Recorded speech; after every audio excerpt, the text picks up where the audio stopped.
Welcome to the We Can Fix Climate Change podcast, where we highlight some of the key stories from our weekly Substack newsletter. Stay tuned and subscribe to ensure you never miss an episode.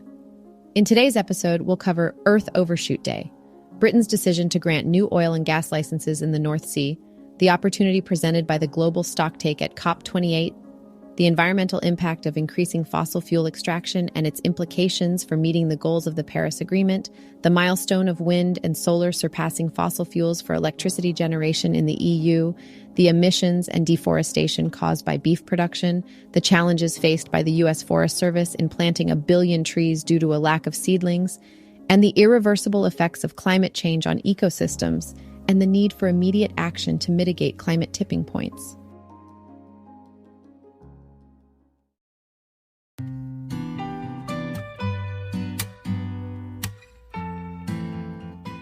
Imagine this. You're at a picnic and you're sharing a delicious pie with your friends. The only catch? There's only one pie, and once it's gone, it's gone. Now picture Earth as that pie, with its limited resources and natural wonders. Unfortunately, we're devouring that pie faster than it can be baked, and that's what Earth Overshoot Day is all about. This annual milestone serves as a powerful reminder that our planet's resources are finite, and we need to take a closer look at our consumption patterns before we're left with nothing but crumbs. So let's dig into the significance of Earth Overshoot Day and how we can all play a role in creating a more sustainable future. This year, Earth Overshoot Day arrived on August 2nd, highlighting a significant concern regarding humanity's consumption of ecological resources and services. Earth Overshoot Day serves as a reminder that our demand for these resources surpasses what our planet can replenish within the same year. While individuals can make efforts to improve their homes and communities, the greatest potential for creating significant change lies in the hands of governments and businesses. To make a large-scale impact, it is crucial for these entities to align their policies and strategies with the limitations of our finite planet. The good news is that we know what's coming. We know that climate change and biological resource constraints are going to be major challenges, and we know that we need to start planning for them now.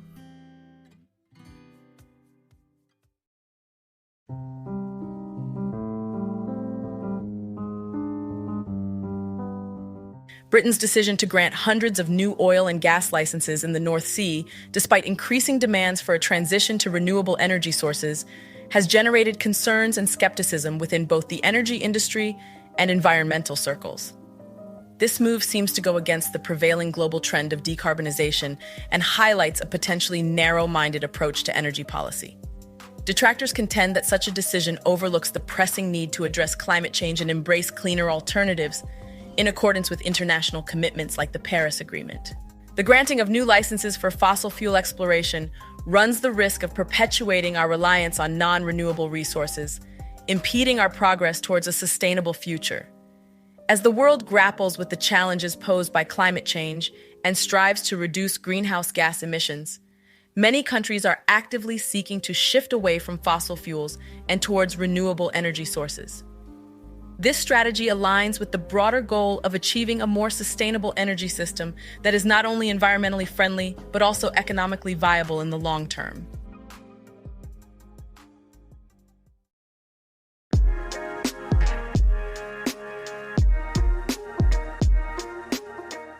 The global stocktake, scheduled to take place during this year's COP28 happening in December, presents a significant opportunity to redirect our efforts in combating climate change. It's a big chance for us to shift gears and get serious about tackling climate change. This process is a key part of the Paris Agreement, and it's like a checkup we do every 5 years to see how we're doing in the fight against the climate crisis.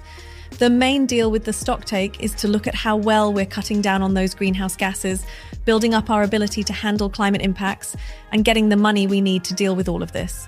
But you know what's even more important?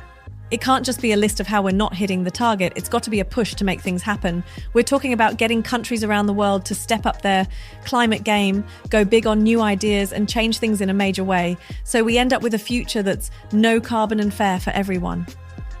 When it wraps up at the same time as that UN Climate Summit in December 2023, all these countries need to figure out how to use what they've learned. The goal is to keep that energy going and work together to stop the temperature from going up too much. They're aiming for a limit of 1.5 degrees Celsius and also deal with all the mess that climate change is causing.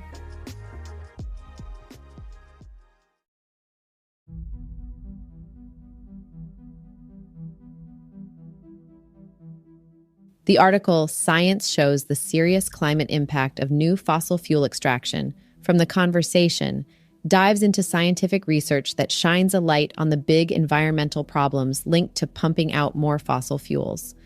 So, to follow the rules of the Paris Agreement, we need to leave some of the coal, oil, and gas where they are instead of digging them up. But if we start new projects to extract more fossil fuels, it's going to make it even harder to stop the planet from getting warmer. The article brings up solid scientific proof that makes it clear we need to deal with how digging up fossil fuels messes with the climate. When we keep taking out these non-renewable resources, we're pumping out more of those greenhouse gases that speed up global warming.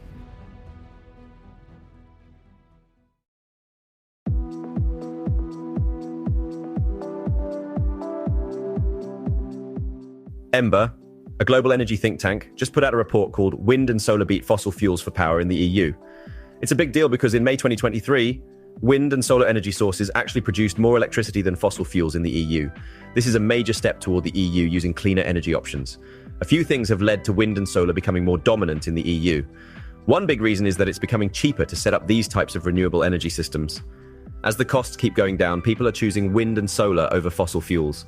The EU has also been working hard to build more wind and solar power facilities, which has helped increase their electricity-making abilities. Another thing making wind and solar rise in the EU is that people are using less electricity overall. They're getting better at using energy efficiently, and how they use electricity is changing. This drop in electricity demand means there's more space for the extra power from wind and solar.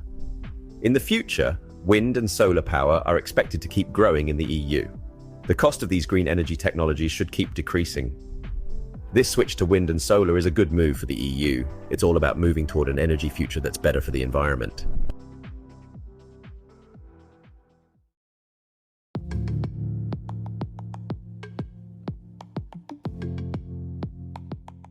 The production of beef and chicken has a significant impact on the environment. Beef production is a major source of greenhouse gas emissions, while chicken production is a major contributor to water pollution.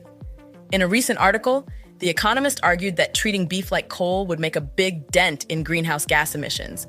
The article pointed out that beef production is responsible for 14.5% of all human-caused greenhouse gas emissions, making it a major contributor to climate change. The article also highlighted the challenges of reducing beef consumption. Beef is a culturally important food in many societies, and there is a high demand for it in developing countries. These factors make it difficult to reduce beef consumption and the associated greenhouse gas emissions. The article proposed that regulations and taxes on beef, similar to those imposed on coal, could help to reduce beef consumption. By treating beef production in the same way as coal, it may be possible to leverage similar methods to significantly reduce emissions associated with beef production.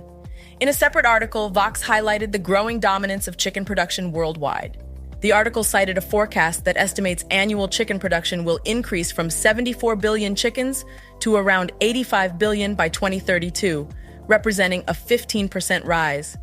Comparatively, beef cattle and pig populations for meat production are projected to reach approximately 365 million and 1.5 billion respectively by the same year. These findings highlight the magnitude of the chicken industry and its potential implications for the environment. Chicken production is a major contributor to water pollution, as it requires large amounts of water to raise chickens. Additionally, chicken waste can contaminate water supplies and contribute to the spread of disease. It is crucial to explore sustainable practices and innovative solutions to mitigate the environmental impact of chicken production alongside efforts to address beef consumption. By taking these steps, we can reduce the environmental impact of meat production and help to protect the planet for future generations.